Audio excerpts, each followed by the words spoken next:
Hello! Pag-usapan natin ang mga doktor, pero sa isang paraan na baka bago sa'yo. Kasi diba iniisip natin na sila lang yung nagbibigay ng gamot kapag may sakit tayo?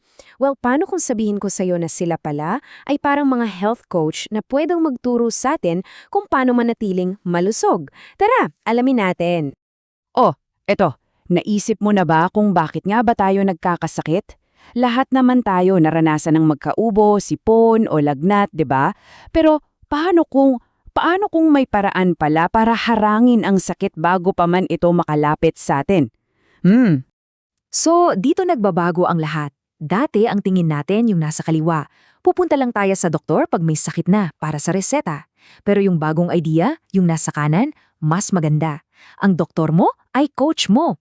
Tinuturuan ka niya ng mga plays para manatiling malakas at malusog. Okay, pasok tayo sa unang punto. Ang trabaho ng isang magaling na doktor, hindi lang yan umiikot sa pagbibigay ng gamot. Nagsisimula yan sa pagtuturo sa atin kung paano maiiwasan ang sakit in the first place.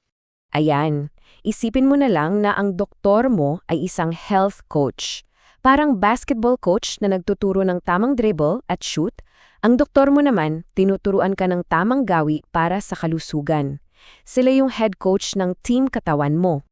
At alam mo ba, hindi to bagong-bagong idea. Matagal nang sinasabi na ang totoong trabaho ng isang doktor ay ang maging isang guro, isang tagapagturo. Yun talaga ang pinaka-special nilang gawain, ang ituro sa atin kung paano gumagana at kung paano aalagaan ang sarili nating katawan. so ano ba yung laman ng playbook o game plan ng ating health coach?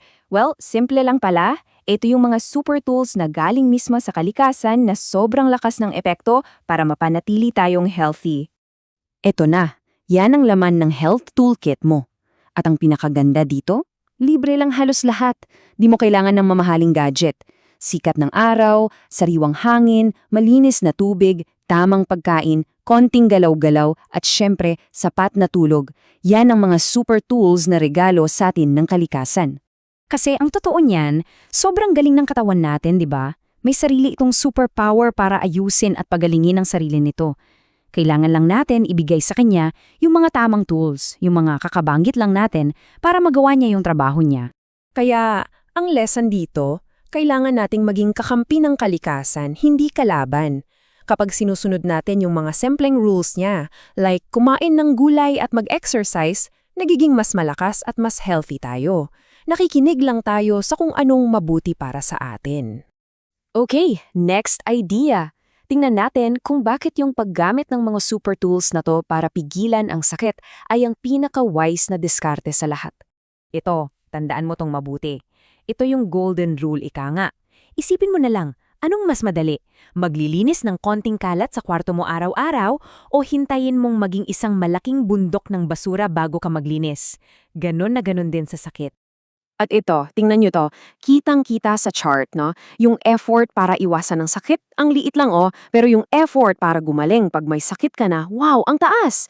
Kaya naman mas madali, mas mura, at mas matalino talagang umiwas. For sure. Ngayon, pag-usapan naman natin kung bakit sobrang importante na yung mga health coach natin, yung mga doktor, ay dapat healthy rin sila mismo. Parang mga athletes yan, di ba ba? Para maging isang champion, kailangan ng matinding training, disiplina at self-control. Hindi sila pwedeng kumain lang ng kung ano-ano o laging magpuyat. Ang kalusugan, parang isang laro rin yan na kailangan nating paghandaan na maigi. So, eto yung tanong, kung yung coach mo sa basketball, hindi naman pala marunong mag-shoot, pakikinggan mo ba yung turo niya? Siyempre hindi. Ganon din sa doktor, kung sinasabi niyang masama ang isang bagay, pero ginagawa naman niya, parang ang hirap maniwala, di ba? Ayan, kaya kapag yung doktor mo nakikita mong healthy siya at sinusunod niya yung sarili niyang payo, mas may bigat yung mga sinasabi niya. Mas nakaka-inspire siyang pakinggan at sundan kasi siya mismo ang preba na gumagana yung mga turo niya. So para matapos, gamitin natin lahat ng natutunan natin para tayo mismo ang maging champion ng sarili nating kalusugan. Tandaan mo to ha. Number 1, ikaw.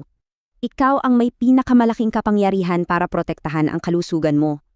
Araw-araw yung mga desisyon mo, yun ang nag-aalaga sa'yo. Ngayong alam mo na ang mga to, hindi ka na lang basta taganood. Ikaw na ang star player sa sarili mong health team.